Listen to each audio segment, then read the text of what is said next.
Chapter 12 Money. In this chapter, we will learn rupees and paise, writing money in words, counting money, adding money, subtracting money, multiplying money, dividing money, theme at the restaurant, bill and rate chart. Okay, तो money तो आपको पता है ना, pocket money.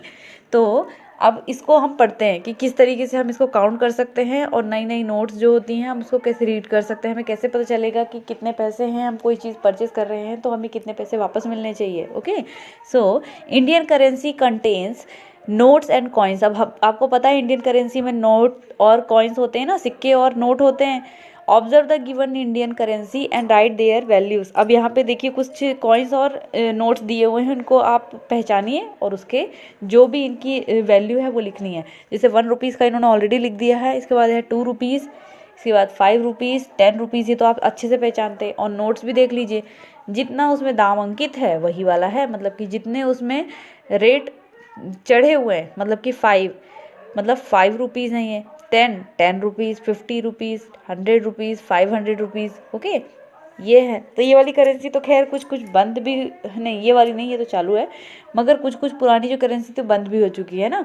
Count the value and right the amount. अब जो यहाँ पे अमाउंट लिखा हुआ है इसको आपको काउंट करना है और टोटल करके बताना. जैसे 2 + 5 + 10, तो 2 + 5 7 हो गए, 7 + 10 17, तो यहाँ पर आ जाएगा 17 रुपीज़. ओके, बिल्कुल इस तरीके से आप ये बी वाला कर लेंगे. जैसे 10 + 10 कितने होते हैं वो लिख लेंगे आप. अब सी वाला देखिए, इसमें 10 + 50, 10 + 50 कितने होते हैं वो आप यहाँ पे लिखेंगे.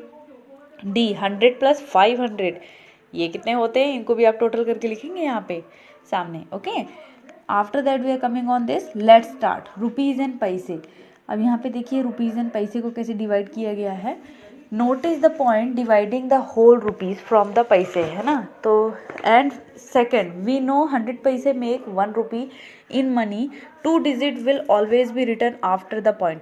तो इसमें आप देखिए कि जो 100 में, टेंस में और वंस में लिखा हुआ है इस तरीके से, और जो पैसे हैं वो 10th में लिखे हुए हैं ना. 100 मतलब जो पैसे होते हैं वो 100 पैसे मिलके 1 रुपये बनाता है, हमें पता है ना. 100 पैसे मिलके 1 रुपये बनाता है. और ये जो 1 रुपये के बराबर 100 पैसे तो है ही. In money 2 digit will always be return after the point.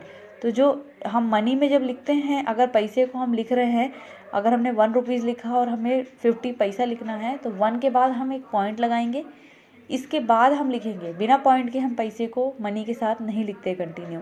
Okay, for example 4 rupees 326 and 50 paise, we will write rupees 326.50 in short form. तो अगर हमें 326 रुपीज़ लिखना है और 50 पैसे को एक साथ लिखना है तो हम कैसे लिखेंगे. सिंपल है, पहले हम रुपीज़ लिखेंगे, इसके बाद एक पॉइंट लगा के 50 पैसे लिख देंगे. जैसे 326.50, तो ये इसका एक शॉर्ट फॉर्म हो गया.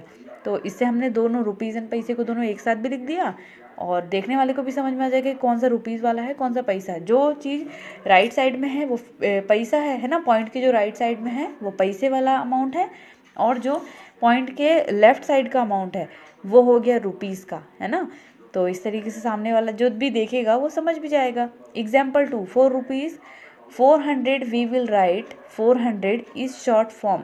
तो अगर आपको 400 रुपीज़ लिखना है तो कैसे लिखेंगे, 400 इज शॉर्ट फॉर्म. तो 400 के बाद देखिए पॉइंट लगा के डबल जीरो कर दिया, मतलब ये 400 पूरा का पूरा है, इसमें पैसे एक भी नहीं है ना. पूरा 400 है, पैसे का अलग से कॉलम जो है उसमें 0 0 रखा है, मतलब कि 400 पूरा पूरा है.